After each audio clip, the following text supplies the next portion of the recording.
Howdy everybody, this is Omar, your audio amigo, back with another episode of Thrifty Tunes for y'all. Today we're looking at two IEMs from a brand that I have basically no experience with. These two are the EPZ Q1 Pro and the EPC G20 respectively. They're a pair of single DD IEMs priced at $35 and $45.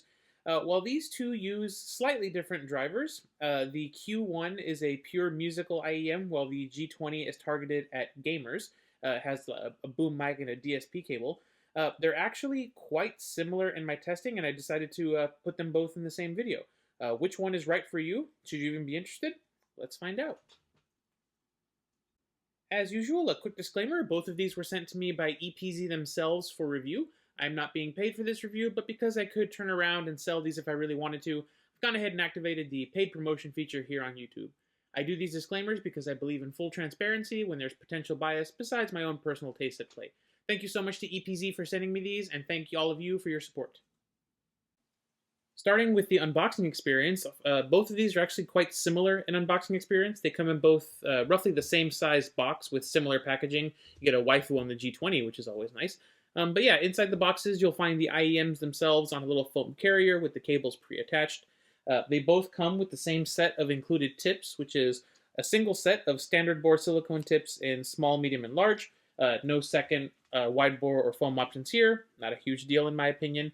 The Q1 Pro comes with a little carry pouch. It's got the EPZ logo on it. It's fairly nice on the inside. It's nice and soft. Classic drawstring style pouch. Nothing too special at this price range. The G20 does not come with a pouch. What you do get is, in addition to the standard cable, which is this one right here, has a microphone, you get a DSP cable with a USB C connector on there, and you get a boom microphone that attaches to it. I'll show that in a second. We talk about the cable. And you get a USB A to C adapter in case you want to plug this into your computer. I would have liked to have seen a carry pouch on the G20 just to make it a more complete package, but the fact that they're giving you a DSP cable in addition to the stock cable is kind of nice. Overall, I think the accessories on the Q1 Pro are good. I don't mind it having only one set of tips, especially if you're going to give me a carry pouch. As far as the G20 goes, I also think it's a good accessories package. Yeah, a pouch would have been nice here, but honestly, the DSP cable, as long as it unlocks functionality, which I'll talk about later, it's a good package overall. Speaking of cables, let's take a quick look at them. Go ahead and start with the Q1 Pro. The Q1 Pro's cable is a quite nice sort of brown 4-wire braid that breaks up into 2-wire twists at the Y split. The connector is a black metal 3.5mm jack with the EPZ branding on it. It's also got a nice little contour for better grip, which y'all know I like. The Y split is also contoured and is made of the same material and matches the hardware nicely. The chin slider, as you've seen, moves extremely freely. It's just a open slot design, which is very easy to move. Once you put it under some tension, it does tend to stay in place nicely, as you can see there, which means it's functional. The 2-pin connectors are also contoured metal with very clear left and right stereo markings on them. The cable itself feels very nice in the hands. It behaves well enough when wrapped. It doesn't exhibit any blatant memory or microphonics. Honestly, for $35, I think this is a really nice cable. I wouldn't be surprised to see this on a $50 or $65 IEM. I think it's honestly one of the better cables in this price range. Moving on to the G20, it has 2 cables. I'm going to go ahead and start with the standard analog cable here. This is a white 2-wire twist that breaks up into individual conductors at the Y split. As you can see from the issues that I'm having, it's not as easily managed as the cable on the Q1, but it's still not awful. There's no branding on the 3.5mm connector here, and there's no knurling or contour for easy grip. The Y split matches the rest of the hardware at least, but there's also no branding there, and there's no chin slider because you get inline controls, volume up, down, and play pause, and there's also a microphone built into this right there. The 2-pin connectors, like the other ones, are metal and match. The stereo indicators on these are much harder to see, however. Yeah, not as good as the cable on the Q1 Pro, in my opinion, but you do get a second cable in the package. Let's go ahead and take a look at that one. This is a DSP cable The USB C connector here is at a right angle with EPZ branding on it. That's kind of nice because if you're holding your phone, you're not going to have the cable going into your hand. It's just more ergonomic that way.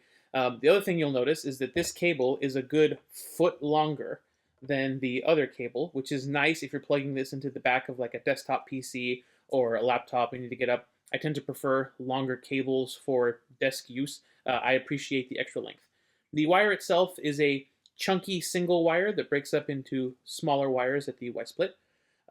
Speaking of the Y-split, it's a simple metal barrel. You get the same inline controls as the other cable, volume up and down, play, pause, and a microphone on the back, but I don't think people will be relying on that microphone much because if you look at the IEM connector here for the left IEM, it has a connector on top, which is where you add your boom microphone. And if you're curious as to the quality difference between the included boom microphone here and the one on the cable, here's the difference. With the VCR unplugged, short the two flat prongs on the end of the AC cord with a jumper wire, as illustrated in figure 6.2. On the meter, select the ohm function and a range of no less than 1 kiloohm. Connect one test lead from the meter to the jumper on the AC cord. Connect the other test lead to any and all bare, not painted, metal parts of the deck. For a typical VCR, the meter should read about 50 to 100 kiloohms if you get any reading at all. A reading substantially lower than this is a good indication that the power supply has come into contact with the metal parts of the deck.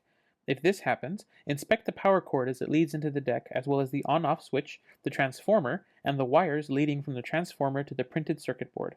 If the wires are broken or are shorted to the cabinet, repair this fault before reoperating the deck. So that's the difference between the microphones. The DSP cable here also isn't, I would say, the best behaved cable. It is better, in my opinion, than the analog cable on the G20, but it doesn't behave as nicely as the one on the Q1 Pro.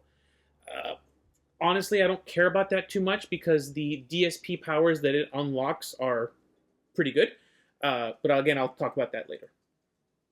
While the cables on both of these might be quite different, the construction of the IEMs themselves is extremely similar. In fact, if I hold them like this, they look like right and left sets of the same IEM. Both of these are full 3D printed resin shells with metal nozzles inset into the lower shells. Those metal nozzles have metal filters inlaid into them to protect from debris. As you can see, there is no vent on the inside of these shells. All you get is a single brass vent on the back of the shells here. I did not experience any driver flex or pressure buildup issues with these, but I'm just one data point. I thought these were well ventilated.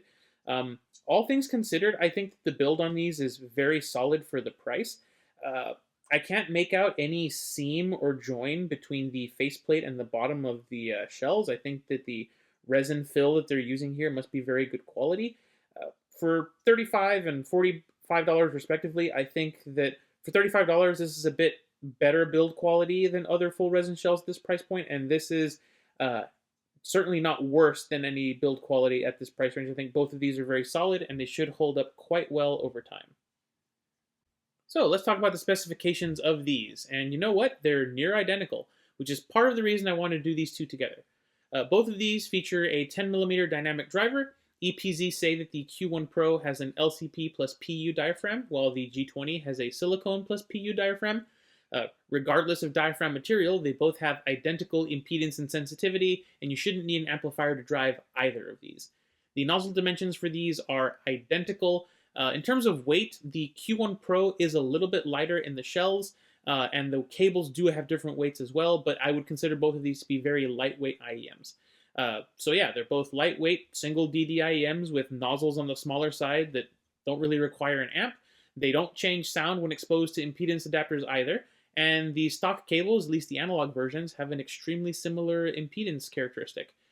Pretty standard specs overall for both of these, and besides the diaphragm material, which as I said is very similar, there aren't really a lot of difference between these two. Now it's time for the cool wall. Before I get into how these two look, I do want to say EPZ actually offers a full customization service for both of these. In fact, every IEM they sell, I believe, is customizable. I could be wrong, but I'm pretty sure it's all of them. I might do a video on the customization process later, but essentially what you do is you just contact EPZ on their AliExpress store. They'll tell you what to do in terms of submitting your artwork and whatnot. Just follow their directions, and you can get basically whatever you want within reason printed onto the back of these shells.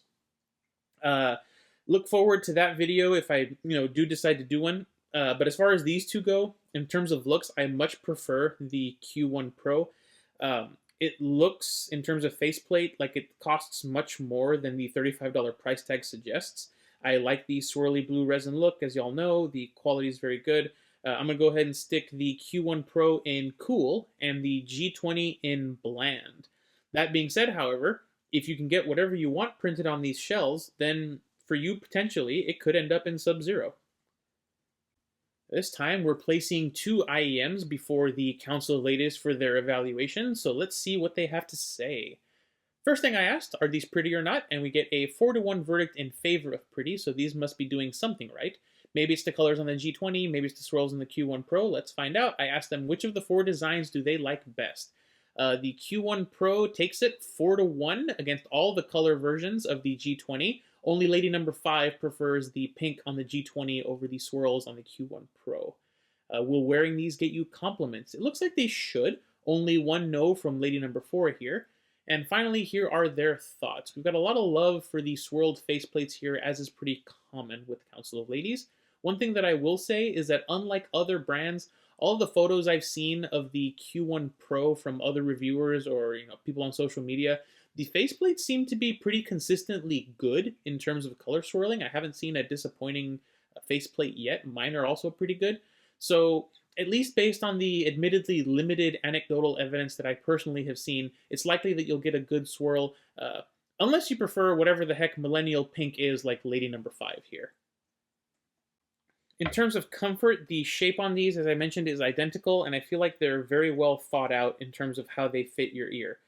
These shells are some of the smaller ones I've seen lately, and there are no hard edges or bulges or real comfort wings except for that little, bit right there. But it's nothing too crazy looking. I had 0 issues wearing either of these for very long periods of time, and the small nozzles meant that even fitting small tips was no problem.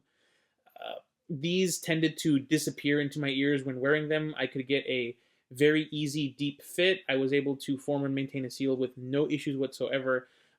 My wife initially really liked these. There are only a handful of IEMs that she's able to get a deeper seal with, and this is one of them. Unfortunately, that deeper fit did tend to degrade very easily with speech, laughter, or eating. Therefore, these did end up failing the tiny ears test. But my wife wanted to say that she feels strongly that under less stringent circumstances, when she's just sitting in her desk sort of listening to music, these would pass, and that when they were fit in her ears, she generally did enjoy the comfort aspect of them. Okay, so before we get into the sound, I want to talk briefly about the DSP cable and the overall differences in sound between these two. In all honesty, to my ears, these two sound essentially identical, at least the units that I've got. So when I'm talking about sound from this point on, I'm talking about both of these, since again, to my ears, they're basically identical. As far as the DSP cable on the G20 goes, there is an app that goes with it. It's only available on Android, sorry iOS users. It's called the Walk Play app. Once you get it installed, it recognizes the G20 right away. But before it lets you tweak any settings or DSP profiles, it requires you to make an account, which honestly, not a huge fan of. I'm okay if you want me to log in to post custom EQ profiles to your online sharing service and maybe download other people's shared profiles, but I should be able to access the factory and custom EQ profiles without having to make an account. But whatever, I made an account, and honestly, it's a pretty full-featured PEQ system once you're able to access it. You get 8 built-in profiles. The default one is called Pure. The default DSP tuning, I'll pull up a graph here, is ever so slightly different from the analog tuning on these. You basically get a reduction in treble energy past 5 kilohertz. I didn't really play around with any of the stock DSP settings, as there's a lot of them, and I'd much rather play with the custom preset instead. It's an 8-band PEQ setup with full customization of the frequency, gain, and Q values. It's not limited to a narrower range of frequency and certain gain values like some other competitor EQ apps can be. I do wish you could quickly enter values one after the other by just hitting enter. The current system of having to click on each number, putting in the value, and then hitting enter is very clunky and it takes a long time to put filters into all 8 EQ bands. Outside of that, though, I was able to EQ the G20 pretty easily and save the settings to the cable with no issues. There are, I think, 20 custom profiles that you can fill in, which is awesome. That's a pretty big number. Uh, Overall, the app isn't perfect. I still think Tanchjim's is easier to use in terms of PEQ, but it's definitely better than Moondrop's implementation, even if it does require a login to use. Let's go ahead and kick off the sound with the bass. The bass here is accurate, controlled, and tonally correct. It doesn't come across as overwhelming or super punchy, but it's nice. The mid-bass notes in Kashmir's Kashmir sound accurate and, kind of tonally correct, but they don't have the same sort of impact that they would on a truly bass-boosted set. The sub-bass in that track rumbles what I would call an acceptable amount, and the replay of the song overall, I would say, is good. Bass guitars and kick drums are a similar story. The electronic bass drum and accompanying bass guitar in Joe Jackson's Steppin' Out are appropriately rendered by these two. The kick drum has enough energy to not get drowned out by the rest of the song, and the iconic bass line, I feel, doesn't get lost in the rest of the instruments. I would describe this level of bass as my personal bare minimum amount of bass, and while I can see a lot of people asking for more punch, slam, rumble, and all those wonderful bassy words, I think this is actually a very good bass presentation. It's very clean and, like I said, very accurate. Since the bass isn't boosted or overdone, the lower mids are quite clean and tonally unmolested. Blue Oyster Cult's Burnin' For You sounds pretty clean here. No masking. The instruments, they don't step on one another. They're all very easy to make out, good separation. The guitar and bass are easily separable even when they're playing very similar notes. The vocals aren't tonally affected, as I mentioned. It's a very natural sounding replay.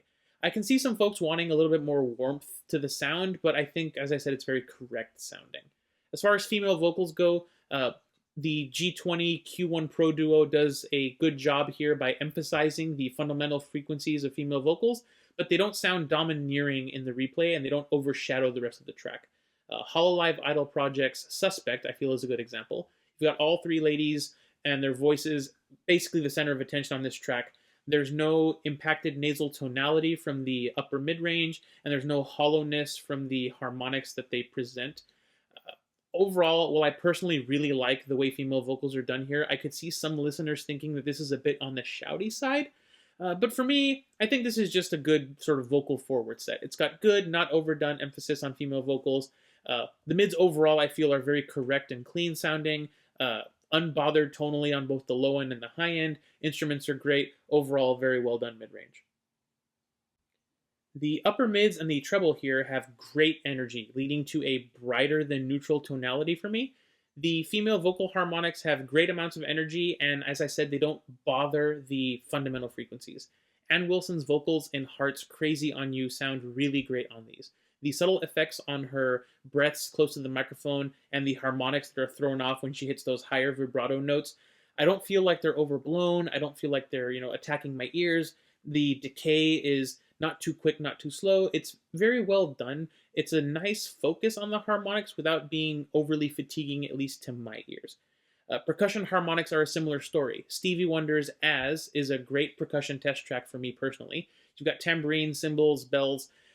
All together, they can provide a potentially fatiguing presentation, but I didn't get any of that with these IEMs. The cymbals were crisp and had excellent wash to them. You could feel the increasing intensity of the hits during the vocal solo, and overall, it's a very, very nice treble presentation. This level of vocal and instrument harmonic energy will be fatiguing for some listeners, but again, for me personally, it was very controlled and very well executed treble response overall. As far as technical performance, while the bass might not be hugely thumpy or boosted, it's still controlled enough and tight enough to resolve low-frequency events accurately. Jimmy Merritt's bass guitar in Art Blakey and the Jazz Messengers rendition of Gee Baby, Ain't I Good to You is a more subtle presentation than it is on some other masterings. The bass guitar doesn't feel emphasized in this recording. And even though these IEMs don't push the bass guitar forward in the replay, you can still get good texture in his performance. It's recorded well enough, and these IEMs have enough detail at the low end that you don't feel like you're missing out the way that he's pulling and striking the strings on this particular track. At the opposite end of the spectrum, the brighter tuning on these two helps with high-end detail and resolution. Both of these did surprisingly well on my Waltz for Debbie test. I was able to make out a pretty good amount of background detail without having to actively listen for it. The detail and resolution here aren't going to blow anybody away, but I mean, they're $45 and less dollars. I think it's pretty good for the price. I would put the overall technical ability of these two between the Tanchjim Bunny and the Simgot EW200, leaning maybe a little bit closer to the EW200 than the Bunny. When it comes to stereo separation, these two perform well as expected. Rolling Stone's Paint It Black sounds appropriately stereo to me, with all the different instruments in each ear feeling well separated and not, crossing over. They don't feel closed in or claustrophobic. The vocals in the middle kind of tie everything together nicely. Good replay overall. The Perceived 3D Soundstage is what I would call average. These won't hold back well-mastered tracks, but they won't elevate them either. For example, Yui Ninomiya's Dark Seeks Light has these sort of spatial symbol effects that go all around the sort of back and around of your sound field. Very easy to point out from an imaging and positional accuracy standpoint where they're coming from with both of these IEMs, but they don't feel any further away than normal in terms of how wide the sound is. As I said, the stereo separation here is good, and I feel like the Perceived 3D Soundstage here is about average for IEMs at this price level. So, to my ears, the Q1 Pro and the G20 here come off as sort of bright-leaning neutral signatures, which honestly I'm pretty happy to see. I feel like this signature doesn't get a whole lot of love lately. I can understand why. I mean, I love bass just as much as the next guy. But listening to these two can be pretty refreshing, and I came off kind of liking them. They aren't unique in the price range, though, and I've gone ahead and lined up some competition, so let's go ahead and see how they stack up. We'll start off with the set that I feel is the closest in overall sound to both of these, and that set is the original 7Hz Zero here, currently priced at $23 thanks to those global economic conditions that we're all loving so much. The Zero and the two EPZ sisters here share a very similar sound signature, as I mentioned. The EPZs have what I feel is a tiny bit more sub-bass presence, and they're a bit more vocal forward. They also carry a bit more energy in the treble, though. So if you thought that the Zero was sort of bass light, you will also find the EPZ sets bass light. And if you thought the Zero was sort of fatiguing in the treble, then these two will be fatiguing to you as well. Overall, I feel as a package, these two represent a good step up over the Zero. The build quality, cable, and included accessories on these are much, much nicer, and that little bit of increase in the bass and treble can make for a slightly more exciting listening experience than you can on the Zero. So the extra money here might be worth it if you don't own these already. Next up, I brought in another single DD DSP-enabled IEM. This will get a review soon. This is the Tanchjim Bunny, priced at $21 with the DSP cable here. Now, the Bunny will be getting a FiiO review at some point because I genuinely think it's a really good IEM with great versatility, no matter what form it's in. But the Bunny does have a little bit of extra airiness to the tuning that the G20 and the Q1 Pro just don't have. Again, this is a DSP IEM, so it can have more or less bass depending on which of the factory tunings you're choosing, or you can match it with the DSP tuning, honestly. It's a little bit difficult to compare the Bunny and the G20 since they're both DSP IEMs and you can just tune them to whatever you want. But in their stock forms, the Bunny is a similar sort of bright neutral tuning to these two. It just has less vocal and instrument harmonic energy and a bit more of that airiness that I was talking about. In the stock form, it's also lacking a little bit of that sub-bass extension and overall bass energy. In terms of shell size, the Bunny is actually smaller than either of these EPZ IEMs, so if you got really small ears, the Bunny could be something worth looking into. It's also half the price of the G20. That said, the G20 does come with a whole extra cable as standard and the boom mic attachment, and those things I feel are a fair upgrade in terms of the step up in price. I would say if you're looking for a DSP IEM, go for whichever one of these you can afford, since the tuning is basically whatever you want it to be. They're both good. Speaking of included boom microphones, next up is the Kinera Wyvern Abyss Pro. This is not the Pro version, but it's exactly the same, just with a boom microphone at $33 US. As far as tuning goes, the Wyvern is a warmer version of the tuning on these two. The Wyvern has punchier, rumblier bass, but less sparkle and shine at the top end. The shells on the Wyvern are, in my opinion, just as well made as either of the EPZ siblings. Also very high quality resin, epic faceplate design on the Wyvern as far as I'm concerned. Again, the G20 offers a second cable, and the Q1 Pro has the carry pouch, which I feel honestly was very sorely missing from the Wyvern. Kinera has a history of great accessories, and I feel like they missed out giving the Wyvern basically a super bare bones accessories package. But, you know, picking between these three here essentially is going to come down to preference. If you want punchier, rumblier bass, less intense treble presentation, overall warmer sound, go with the Wyvern here. If you want the brighter, lighter tuning with a bit more top-end sparkle and a little bit of detail that goes because of the tuning, I would go with either one of the EPZ siblings here. Finally, and you knew it was coming because I've got a Simgot box here, it is the gatekeeper of this price range. You're probably tired of seeing it by now. It is the $40 EW200 Maze from Simgot. Overall, in terms of tuning, the Maze here is basically a bassier version of the EPZ sets here. It's got punchier, more engaging bass, and it's also got a little bit of extra airiness that helps provide that sense of added detail in terms of the tuning. In terms of build quality, if you prefer all metal shells, the Maze is definitely going to be your choice. I will say the accessories overall between these three are basically at parity. This comes with a pouch, so does this. Yeah, it's basically going to come down to how much bass you like. One thing I will say, if you found the lower treble and upper mids on the Maze here to be fatiguing, then you're more than likely going to find more of the same fatigue on the EPZ siblings here. That part of the tuning is very similar. It's really just this is a bassier version of these two. That's about it. So let's try to sum everything up nice and neat. Wyvern here, easily the most relaxed of these sets with the least overall treble energy. It's also got, in my opinion, the best looking shells and a boom mic option for those who want to game with it. The Zero and the Q1 Pro are very similar in overall tuning, and if you want build quality and cable upgrades as well as a little extra vocal pizzazz, I think if you have the money, the Q1 Pro can be a good alternative to the Zero, even at the slightly higher price. The Bunny and the G20 here are both DSP options, so the tuning can be whatever you want them to be. In their stock forms, I prefer the tuning on the G20 versus the Bunny. It also comes with an extra cable, which I think is good value. The Bunny, however, is downright tiny, it's cheaper, and Tanchjim's DSP app is easier to use. Finally, there's the EW200, which I still think is one of the best options overall in this price range if you can handle the sort of bright, slightly fatiguing tuning that comes with it.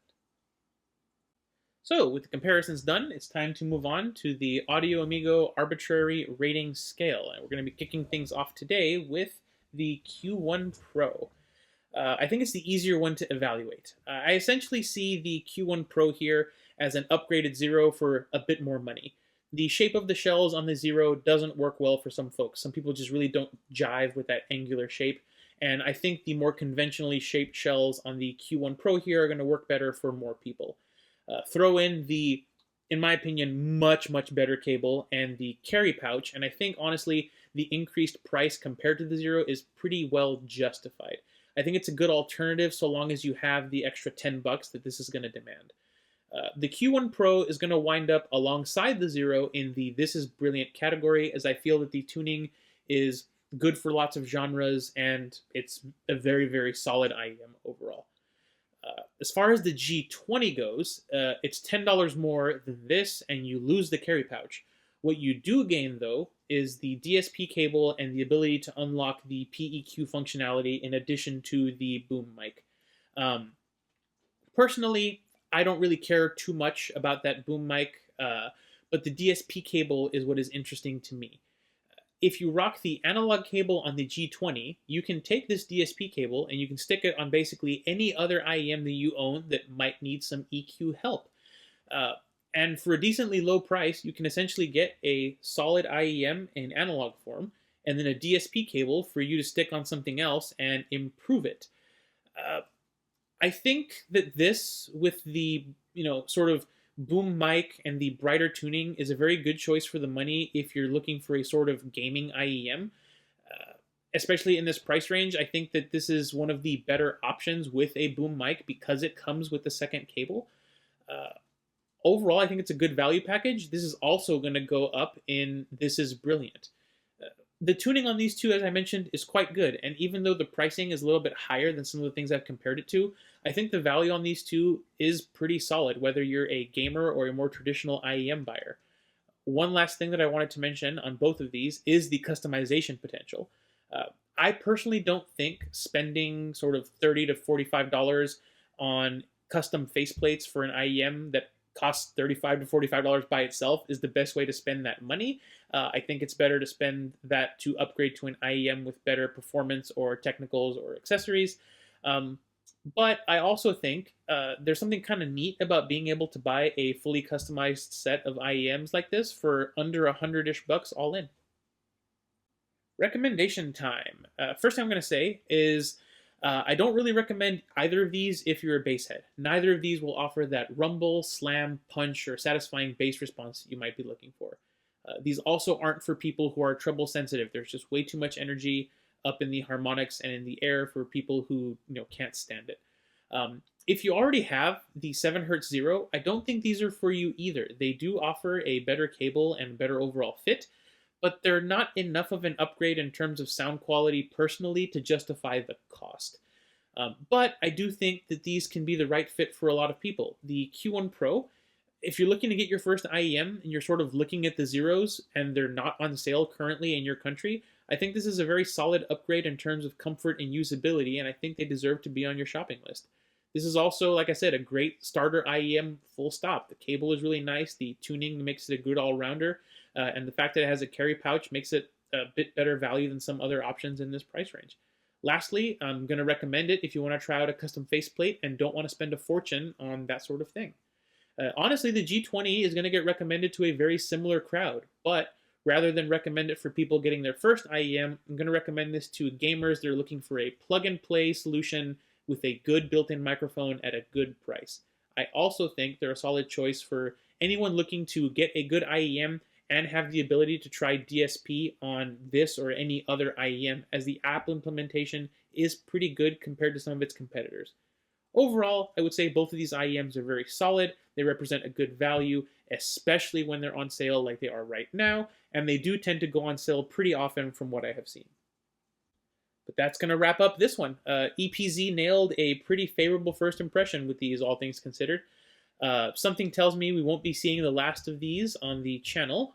EPZ, I've been talking to them about maybe doing something custom. No idea when that will be, but something to maybe look forward to. That said, I hope you all really enjoyed the review. Thank you all so much for watching. This has been Omar with Audio Amigo Reviews, and I'll catch you next time.